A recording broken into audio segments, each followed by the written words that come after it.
Baik, selamat pagi, siang, ataupun malam Romo dan teman-teman semuanya. Sebelumnya perkenalkan terlebih dahulu, nama saya Andika Fajar Pamungkas dengan NIM 211134139. Nah, dalam video kali ini saya akan menjelaskan materi tentang manajemen berbasis sekolah. Nah, di manajemen berbasis sekolah itu pengertiannya menurut Jenderal Pendidikan Dasar dan Menengah tahun 2009 menyatakan bahwa MBS merupakan model pengelolaan sekolah yang memberikan otonomi atau kewenangan lebih luas kepada sekolah, baik guru, siswa, kepala sekolah, karyawan, orang tua siswa, dan masyarakat untuk meningkatkan mutu sekolah sesuai dengan arah kebijakan pendidikan nasional. Lalu, manajemen sekolah itu merujuk pada serangkaian kegiatan dan proses yang dilakukan untuk pengelola dan mengarahkan operasionalnya sebuah lembaga pendidikan. Ini mencakup perencanaan organisasi, pengarahan, dan pengawasan berbagai aspek yang terlibat dalam kegiatan sehari-hari di sekolah. Lalu setelah itu terdapat juga tujuan manajemen berbasis sekolah. Nah, tujuan manajemen berbasis sekolah menurut buku panduan manajemen berbasis sekolah di sekolah dasar menurut Direktorat Pembinaan Sekolah Dasar tahun 2013, yaitu yang pertama ada pengelolaan kurikulum dan pelajaran. Nah, lalu yang kedua ada peserta didik, yang ketiga ada pendidik dan tenaga pendidik, yang keempat ada sarana dan prasarana, lalu selanjutnya yang kelima ada pembiayaan, yang keenam ada hubungan sekolah dan masyarakat, lalu yang terakhir nomor 7 itu ada budaya dan lingkungan sekolah. Nah, setelah tujuan juga menurut Mulyana tahun 2006, MBS atau manajemen berbasis sekolah memiliki tujuan yaitu meningkatkan efisiensi, mutu, dan pemerataan pendidikan. Nah, pengelolaan sekolah dapat dilakukan secara efisien dalam mengelola sumber daya yang dimiliki.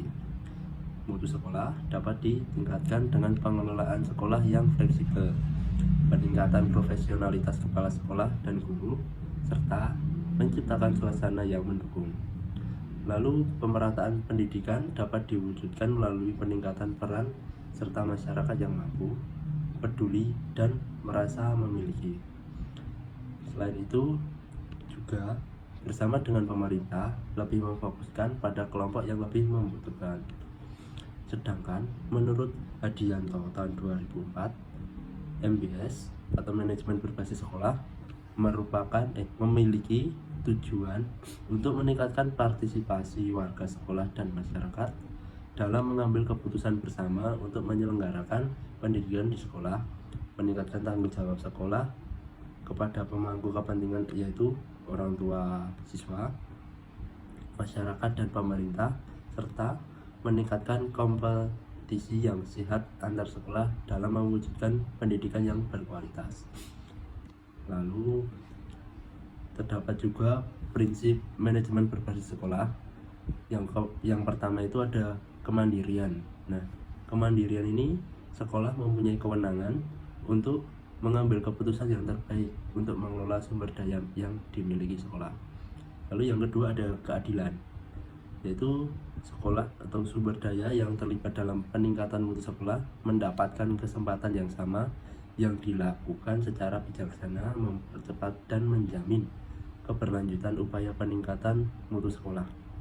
Lalu yang ketiga ada keterbukaan. Pengelolaan sekolah harus dilakukan secara transparan atau terbuka sehingga seluruh warga sekolah mengetahui apa saja kemitraan sekolah. Sangat perlu untuk menjalin kerjasama dengan berbagai pihak di masyarakat, baik secara individu, kelompok, dan juga organisasi maupun dunia usaha dan industri atau disingkat DUDI. Nah, untuk melaksanakannya kerjasama dalam upaya peningkatan mutu pendidikan di sekolah. Lalu yang keempat ada partisipasi. Nah, keikutsertaan berbagai pihak dalam mengelola sekolah dan membuat keputusan. Lalu selanjutnya ada keterbukaan. Dalam pengelolaan sekolah tentunya harus dilakukan secara transparan atau terbuka sehingga seluruh warga masyarakat, seluruh warga sekolah mengetahui mekanisme pengelolaan sumber daya di sekolah. Selanjutnya yang terakhir ada akuntabilitas atau pertanggungjawaban penyelenggaraan pendidikan di sekolah untuk mencapai sasaran mutu pendidikan yang ingin dicapai. Untuk mencapai sasaran mutu pendidikan yang ingin dicapai oleh sekolah. Selanjutnya ada proses dan komponen manajemen berbasis sekolah. Nah, perencanaan pada tahap ini mencakup penentuan tujuan, sasaran, kegiatan, sumber daya, waktu, tempat, dan juga prosedur yang diperlukan untuk mencapai tujuan secara efektif dan efisien. Selanjutnya ada pengorganisasian. Nah, proses melibatkan pemilihan sumber daya yang diperlukan untuk menjalankan rencana dan mencapai tujuan yang telah ditetapkan. Pada tahap ini, deskripsi tugas dan wewenang individu yang terlibat perlu ditetapkan untuk membentuk kesatuan tugas yang jelas. Selanjutnya ada pelaksanaannya. Pada tahap ini melibatkan implementasi dari rencana dan pengorganisasian yang telah dibuat sebelumnya. Nah, dalam proses pelaksanaan penting untuk memperhatikan prinsip standar operasional kegiatan dalam mengukur keberhasilan kegiatan dan juga melakukan pengembangan atau koreksi jika diperlukan. Selanjutnya yang terakhir ada pengawasan. Nah, pada tahap pengawasan ini proses untuk memeriksa apakah kegiatan yang dilakukan sesuai dengan rencana awal.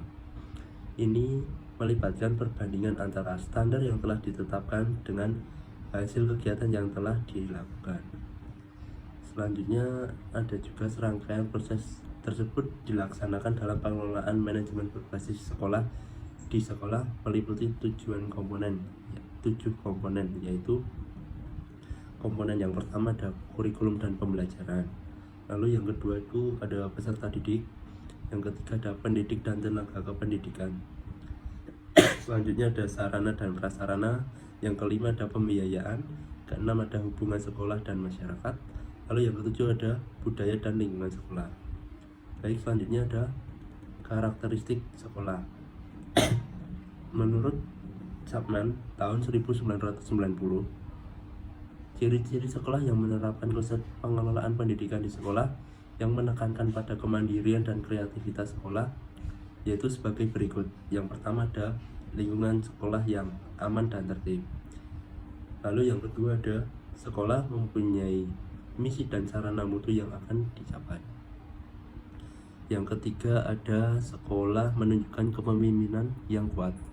Yang keempat ada warga sekolah termasuk kepala sekolah, guru, tenaga kependidikan, dan para peserta didik mempunyai harapan yang tinggi untuk berprestasi.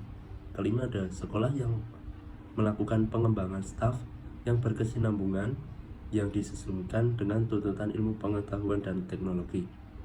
Keenam ada sekolah melakukan evaluasi berkelanjutan terhadap berbagai aspek akademik, administrasi, dan pemanfaatan hasil peningkatan kualitas sekolah.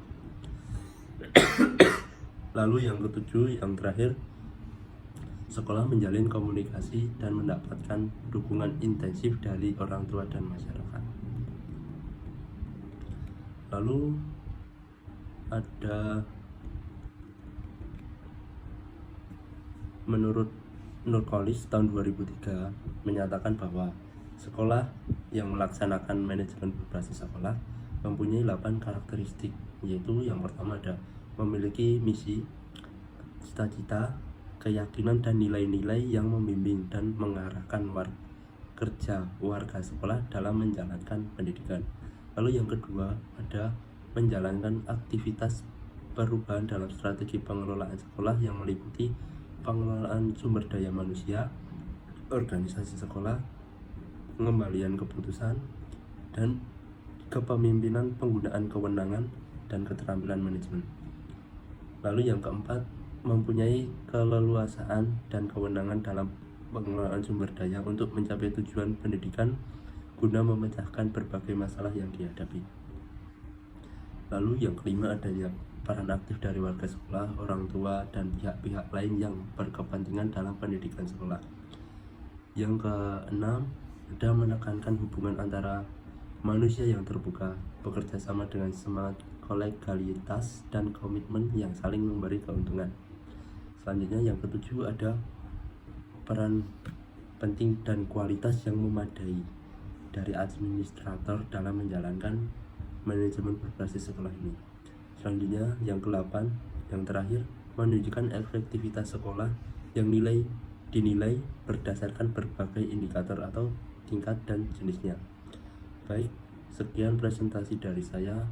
Jika ada salah kata ataupun ucap, saya memohon maaf. Terima kasih.